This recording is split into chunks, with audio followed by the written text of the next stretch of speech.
We were never supposed to find out.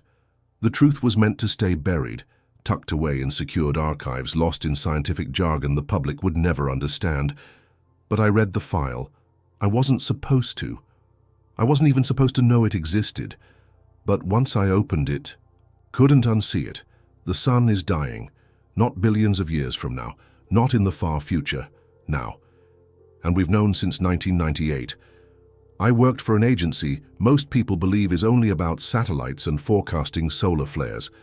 But behind the weather, balloons and UV alerts, there's another layer, a darker one tasked with monitoring anomalies in solar behavior and keeping them secret, because if the public knew, if people understood what was really happening up there, society would collapse long before the planet ever did. It began with a solar imaging satellite, codenamed Helios 5, launched in '97. Its mission, to study sunspot cycles and the corona. In high detail, 3 months into its mission, Helios 5 recorded a drop, not in light, not in heat, in mass. The readings were clear. The sun had lost weight, a measurable, unnatural drop in total mass over a short period, something that should take millions of years happening in weeks. The report was marked impossible. They recalibrated the instruments, launched Helios 6. Same result, but it wasn't just the mass. The sun's internal magnetic structure was beginning to invert, not slowly, not cyclically, abruptly, violently. It was tearing itself apart from the inside, quietly, silently, like a fire trying to burn without oxygen. The public was never told. Instead, the agencies shifted focus to climate change, energy crises, distractions. But behind closed doors, preparations began, not for saving the planet, for surviving it. Massive underground installations were constructed under the guise of geological research. Seed banks multiplied. Private spacecraft programs accelerated with budgets no one could explain, because the real countdown had started. The death of the sun wouldn't be an explosion, it wouldn't be a fiery end, it would be a slow collapse. Light would fade, seasons would distort, crops would fail, temperatures would plummet, and no one would be ready until now, because something has changed again.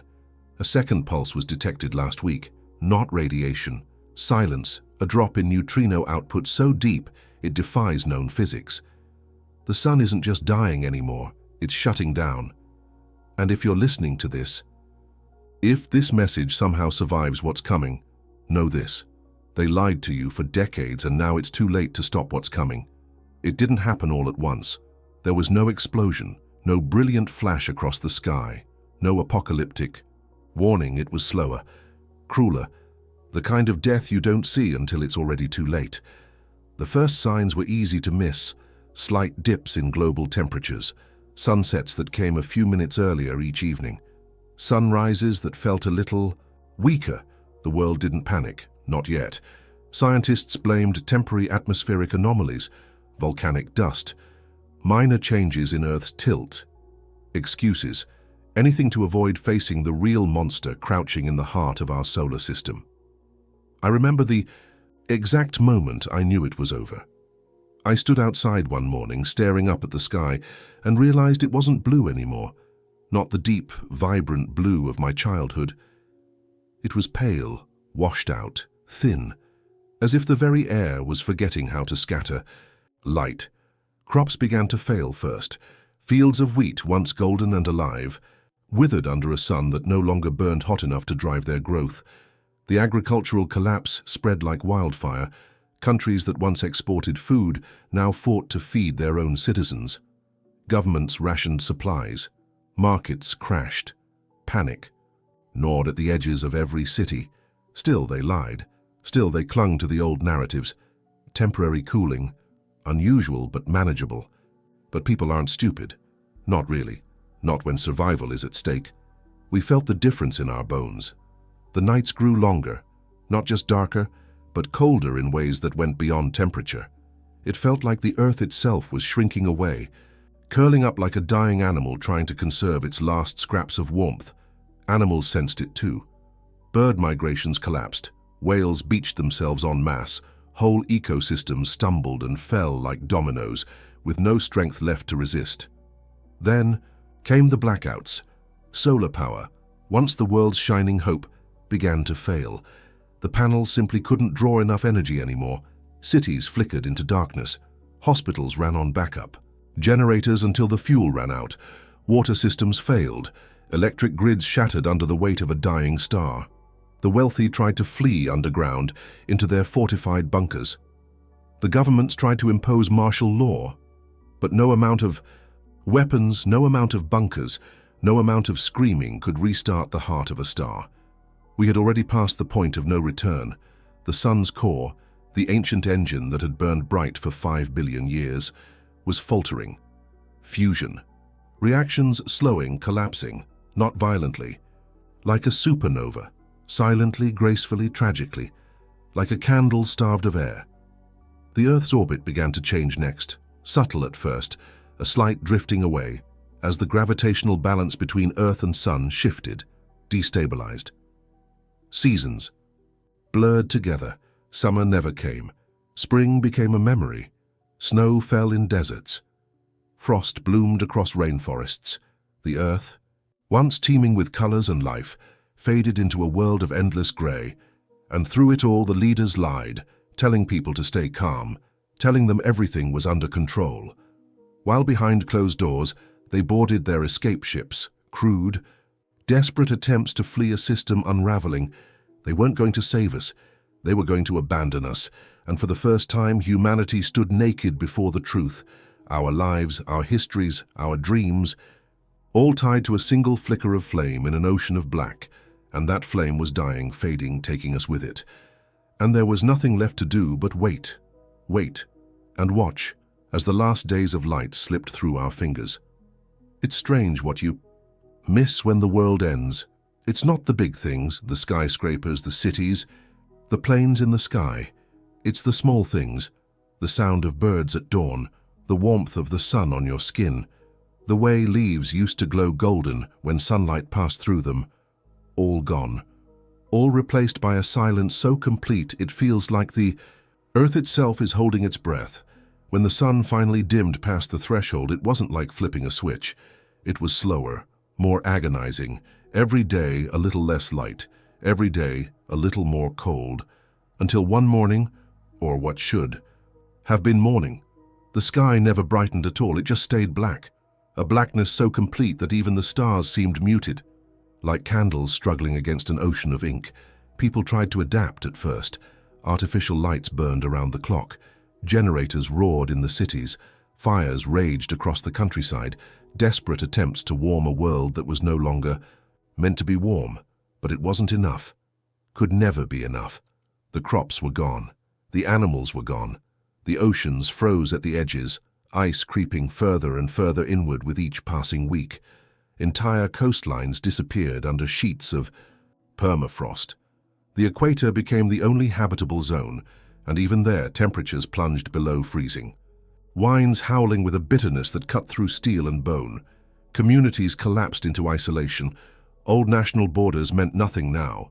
It wasn't countries anymore. It was bunkers, tunnels, caves, anywhere people could hide from the cold, the arse. Old networks fell apart. The internet, the radio, the satellites, all gone, all fallen silent. The Earth had become a graveyard orbiting a dying ember, and still we clung on, because that's what humanity does. We cling, we survive, even when survival has no logic left. There were attempts, desperate, brilliant attempts, to restart civilization, massive mirrors placed in orbit to redirect light, fusion reactors built in the bellies of mountains, terraforming, chambers designed to grow food in sealed domes. For a time, some succeeded, tiny pockets of warmth and life, flickering in the endless dark. But energy was scarce, resources scarcer, and worse. The Earth itself was beginning to betray us. Without the sun's stabilizing heat, tectonic forces shifted, earthquakes rocked the frozen ground, volcanoes erupted without warning, their heat flashing into the black sky, useless and fleeting, the Simti. Magnetic field weakened, cosmic radiation poured in from the stars, Auroras bloomed across the sky, beautiful, terrible, curtains of red and violet signaling the final unraveling of the planet's defenses. And the people? The ones who remained? Some fought, some prayed, some surrendered. Societies fractured, faith collapsed. New religions were born, worshipping the dying ember of the sun as a god of vengeance, or the blackness itself as a new beginning. Madness spread faster than the cold. People, wandering into the endless night, arms outstretched, whispering to the void, begging to be taken. And through it all, the agencies, the governments, the old powers. Silent, gone. Their bunkers failed. Their rockets never left orbit. Their promises crumbled into dust and frost. Because in the end, it didn't matter how rich you were, or how powerful, or how well you had prepared. Nothing survives the death of a star. And now, as I sit here, my breath a thin mist in the frozen air, recording these final words onto a failing battery, I wonder, did we ever really understand what the sun was? It wasn't just light, it wasn't just heat. It was hope. And now hope is gone, leaving behind only memories, only echoes, only the long, endless night.